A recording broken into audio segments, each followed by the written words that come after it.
Physical Science. This is Mr. B, and we are continuing on with Section 2 of Chapter 6 today, and the title of this section is Covalent Bonding, and this is going to be the second type of bonding we learned about. Section 1 was all about ionic bonding, and remember the big thing with ionic bonding is electrons are transferred from one atom to another, and in covalent bonding, atoms are not going to be transferred, atoms are actually going to be shared. That's going to be our big difference between covalent and ionic bonding. So instead of transferring electrons, we're going to share electrons, and we're going to mention that a couple other times here. But to start, just going to go over our example as always.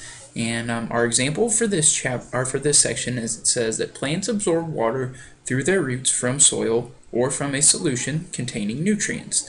Carbon dioxide from the air enters the plants through small openings in their leaves, and then the plants use the energy from the sunlight to convert water and carbon dioxide into a sugar. Now the reason why they use this example is because water and carbon dioxide are both compounds, are both molecules that are formed using covalent bonds. So they are both formed when pairs of electrons are shared rather than transferred from one atom to another. So that is why they use this example, because water and carbon dioxide are both held together using covalent bonds.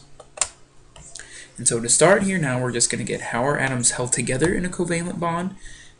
The attractions between the shared electrons and the protons in each nucleus hold the atoms together in a covalent bond, and a covalent bond a covalent bond is a chemical bond in which two atoms share a pair of valence electrons. So that is what a covalent bond actually is. When instead of just transferring one electron to another atom, they are actually both going to share a pair of electrons.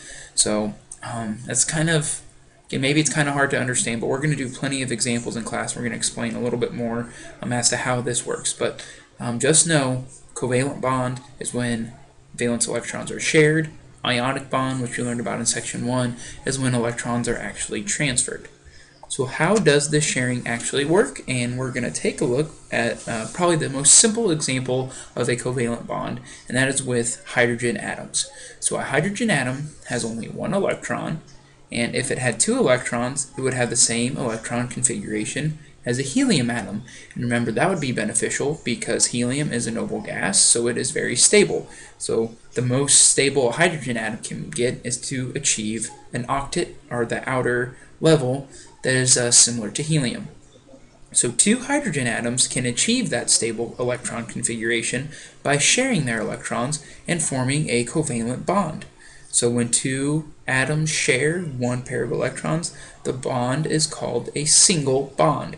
So when hydrogen shares its electron with another hydrogen, instead of them both individually have one electron orbiting around them, now each one of those hydrogen atoms has a single pair orbiting around both of them at all times. So they are sharing that pair of electrons. And again, I think we're going to see, okay, so there are several ways to show how this is happening, so that'll make it a little bit easier. So in our electron dot model, or Lewis diagrams that we worked with, the bond is shown by a pair of dots in the space between the symbols for the hydrogen atoms, and we'll see that in a second. And then now another form we're going to work with in representing different atoms is the structural formula. So I would maybe make sure you wrote that down. The structural formula is something we're going to use, and that is the pair of dots is being replaced by an actual line. So we'll see that. So these are the two when we work with covalent bonds that we are going to use most often. We're going to use the electron dot model, and we're going to use the structural formula. And on our next slide, we're going to see an example of each one of those.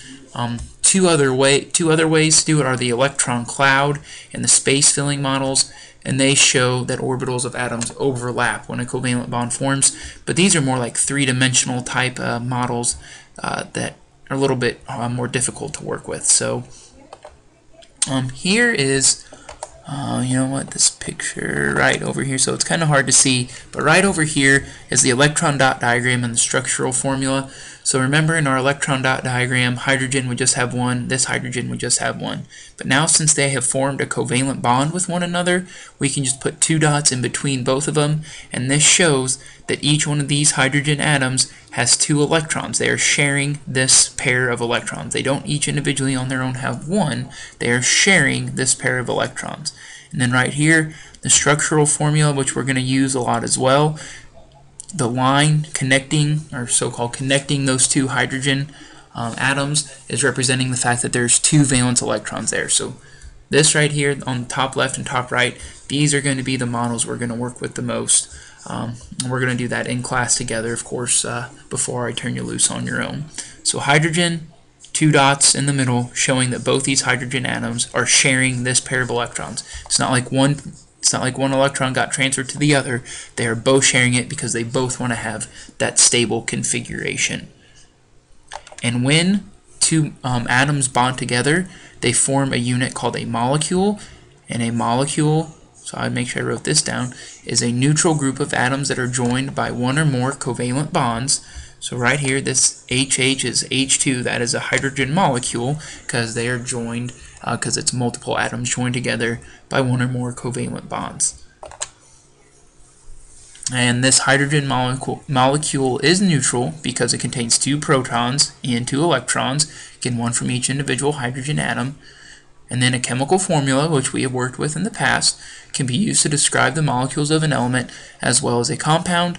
And the element hydrogen has a chemical formula H2, which makes sense because if we look right here, there's just 2 hydrogens right there, and we don't put the 2 out in front, we have to put it as a little subscript. And hydrogen is not the only atom that does this. Many of our nonmetal elements exist as what we call diatomic molecules. So I have a feeling diatomic molecules is going to be on the quiz. And hopefully, maybe you can even figure out what that means beforehand, because maybe you know that the letter Di means 2. And we've been saying for several chapters now that anytime we see the word atomic, it just means with atoms.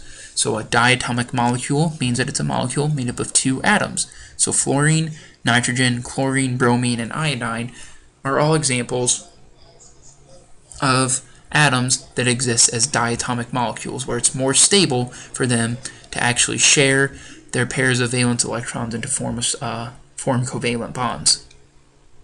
But these, all over here on the right, do not all bond the same way that hydrogen does, because they might share actually 3 or 2 pairs of electrons. So when 1 pair is shared, we said it's a single bond. So when they share 3 pairs, it's going to be a triple bond. And when they share 2 pairs, it's going to be called a double bond. So that's kind of self-explanatory, hopefully. But we'll do some more examples in class to take a look at that. And nitrogen has 5 valence electrons. So when the atoms in a nitrogen molecule share those 3 pairs of electrons, each atom has 8 valence electrons. And we're going to do this as an example in class, so if you're really confused about that, don't worry, but just know that hydrogen has 5 valence electrons. So if you put 2 of them next to each other, they're going to have 3 pairs are going to end up being shared. And each pair of shared electrons is represented by a long dash in the structural formula. So nitrogen, instead of just having 1 line between it, there's 3 shared pairs of valence electrons. So there's now 3 lines between it. And then for our examples where there's going to be 2 pairs of shared electrons, we would just have 2 dash lines in between it. But like I said, we're going to do these examples in class. So I would just maybe be familiar with diatomic, covalent bond, structural formula, things like that, what a molecule is, and maybe, again, the difference between an actual ionic and covalent bond would probably be some good things to know for your quiz tomorrow. So that is it for this video. Let me know if you have any questions.